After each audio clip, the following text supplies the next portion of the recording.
You can't smoke here. This is my seat. Oh, I was just going to finish my cigarette and then I'll go back to my own seat. Well, you can't smoke here. Like I said, this is my jump seat. Regulations prohibit passengers from sitting here. You'll have to find someplace else. Don't be ridiculous. On my last flight, the flight attendants didn't have any problem with my sitting here. I don't care about your last flight, and the flight attendants were wrong anyhow. Like I said, this is my seat. You'll have to find someplace in the back. Can you say please? Can you say smoking section? I don't care for your attitude.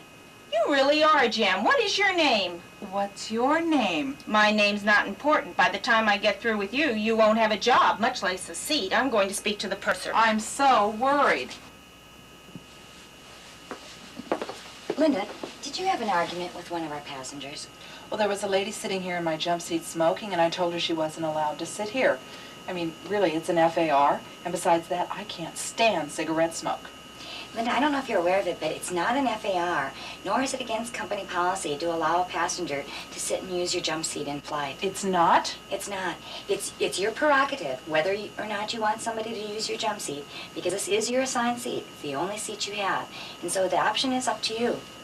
Well, if it's my option, then I don't want anybody to sit here. I mean, you're right. It is my seat, particularly in the event of turbulence or something like that. And not only that, I can't stand the cigarette smoke. I don't want anybody sitting here if they're smoking. I can understand that there's a lot of people who do not like cigarette smoke, and that, as I said, the option is up to you. However, the passenger was more upset in the way she was approached rather than the fact that she wasn't allowed to use your jump seat. Well, she was rude to me. She did ask me for your name, and she asked me for mine. You didn't give it to her, did you? It is our obligation if a passenger asks us for our name for us to give it to them. It would have been better if you would have given her your name. So now what do we do? Well, I'm going to document the incident, and I suggest that you do the same thing.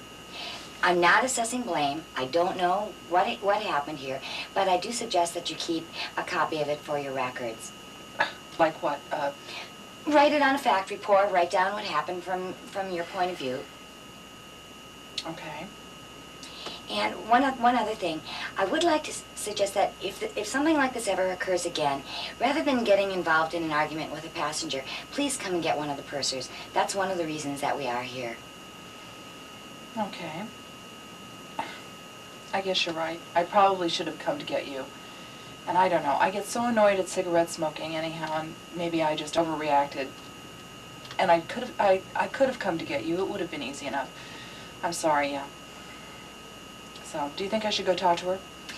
I think it's a good idea. All right. But when you do, please approach her very carefully. She's very upset about what happened, but I do think it's a good idea. Okay. Give me a couple of minutes to just Okay. take a couple deep breaths, and I'll go apologize. Okay, and truthfully, I think we'll both feel better if the problem is resolved. Okay. Yeah, you're right. Thanks, Linda. Mm-hmm.